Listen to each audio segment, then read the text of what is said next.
युवा अवस्था भी हमारे जीवन का कितना सुंदर काल होता है ना। बाहों में बल, मन में कुछ बड़ा कर जाने की चाह, आंखों में भविष्य के सुंदर और कोमल सपने। और इसी अवस्था में मनुष्य के भीतर पनपता है प्रेम।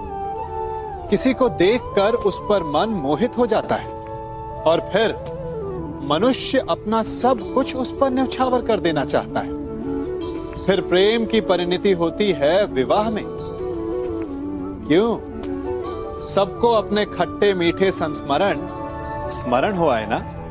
परंतु यहीं से अधिकतर माता पिता और संतान के मध्य विचारों का विरोध प्रारंभ हो जाता है। संतान को लगता है कि उसका चुना जीवन साथी ही उसके लिए उपयुक्त है और माता पिता को लगता है कि संतान अनजाने में भूल कर रही है। संतान का तर्क होता है कि उसे विवाह किससे करना है, ये उसका अधिकार है। और माता पिता का तर्क ये होता है कि अब भी जीवन साथी चुनने की समझ संतान में है ही नहीं। तो इस अवरोध को काटा कैसे जाए, उचित निर्णय कैसे लिया जाए?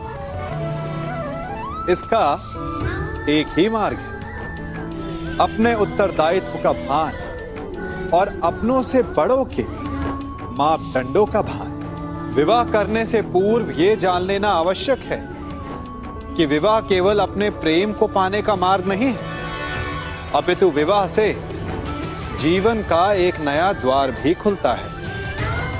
और हर नए जीवन के साथ नए उत्तरदायित्व भी होते हैं।